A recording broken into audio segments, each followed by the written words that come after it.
For the love of cause Uganda. So after the network challenges we had, we decided to simply record this as an interview.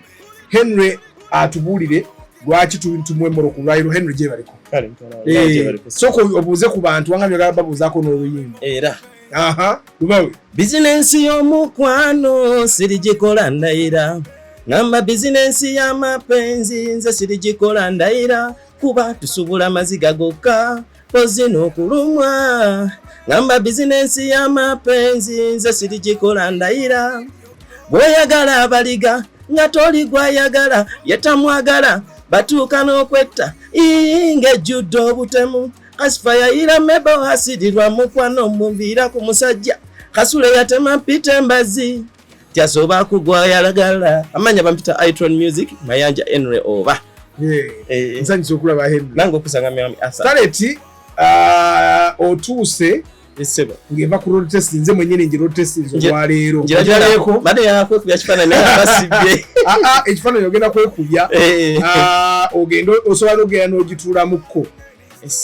But anyway, I have questions benjagala okubuuza abantu abagenda okukulonda basobole okwongera okukulonda because oleta obulumulaba mwetwala kituufu.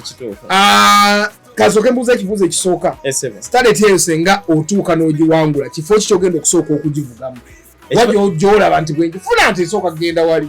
Ekyamazima amatuufu gali nti ne link yo soso gifuna bwenti soso gisharinga mu group ya family nja soso gisosa mu family bakulonze tubayinza butanunda bakulonze bonna isoko isekeza olugifuna bwoto osooka waka who is the best wembe waka of course era mikwano kuba n'emikwano gimberedde wonye ati omukwano gwe asookera ddala abeera mukyali olina omu yekka nina omu then ekirala muntu ki gw'osooka okuvuga mu mmoroka yo mu motoka yange era jabeera maama si mukyala omukyala wali naye era maama we yasinga maama yajosooka then ekirala luyimba kirogenda okusooka okuzanya mu starlet ngoma zo gifuna oluyimba olujosookamu yes tekimala ekyenge kyoguze naba tekimala olwo nalwo olwange baluyita tekimala. Yes. Kakati oli mu kuwayaringa ennyumba. Omuntu gwe wayaringira ennyumba akulengera oli mu siiringi eri waggulu naga jangu wano mu katuli buno obutuli bwe mulinnyiramu naga asooka omperformingiremu nsobo zaako gwe kyoba omanya kasi client wange yenna nze muwacha ayagala kubanga oli abeera mukamaawo. Ekibuuzo ekirala starlet eyo moroka sinene nnyo. Starlet eyo ndaba abantu abasanze mutwala pipe ogenda zitambulizaamu otya?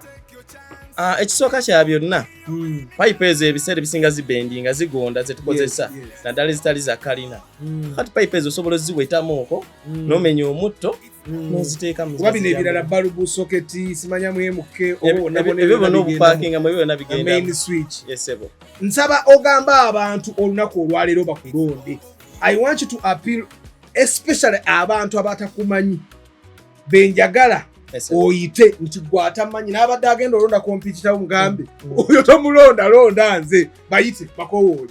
Ngera bwe neyanjudde Mayanja Henry oba Itron Music bannange mbakowoola eri abalabi ba star for the love of cars abali ku YouTube abali ku TikTok n'omuntu yenna kuba wabeerayo abantu n'atambula n'agwa ku video bannaye alaba video eno yonna woogisanze omuntu ali omu w'okulonda Mayanja Henry bannaye emmotoka njeetaaga Mayanja ju naye toteekemu obudaala buno naye bano abawiring tebalije bateekamu madaala bano abawiring emmeeza gyasanga mu nnyumba gyalinnyaku wasanga kabada gyasindika kati anyway nze nkwagaliza bisima byereere naye gwe manya nti ebintu by'okulonda njagala omanye nti abantu balonda manya nti competition eri very stiff then waliwo omuntu omuwe ekibuuzo kye baŋŋambye senga mukwano gw'abadde agamba abantu abalala okulonda kikyaga bagenda okubagamba what would they tell other people about kakati mukwano gwange oyo kyalina ogamba abagenda otulonda asooka kuba ekisooka kyabona mukwano wange kitegeeza abamumanyi era abamanyi kyenjagala kakati kyaba alina okusooka kyaba agenda sinziira ku ekyo kyenjagala kuba balina okuba nga njagaliza nga nange mwagaliza naddala kati nga mikwano already sawa zino tuli wano mikwano jangu already giri encouraging abantu okunnonda kituufu akati mukwano gwange ajanga abannanga omuyimbi w'eggwanga yeetaaga entambula akoye enfuufu yes blood nene lwakuba tebannagitegeera naye bagenda gitegeera ate kenazo wano for the love of God ate abantu bagenda kwongera ogitegeera n'omuntu yenna ayagaliza music industry ya Uganda okubaako we yeeyongera nze ndowooza emmotoka yandiginjagaliza abayimbi mwe osobola okutambula mu bivuga ekiro sobola okutambula okitegeera nga sikubwa buyondo banaye guys oye Henry mumulonde as much as possible link weri wano wansi mutuke tugenda nga mukaaga which is today Saturday or tomorrow because depends on when you're watching the video tukoma kusaba munana beturangira ani gwe munaba musinzo okulonda bali abantu babiri beka neno video ya Henry ju I don't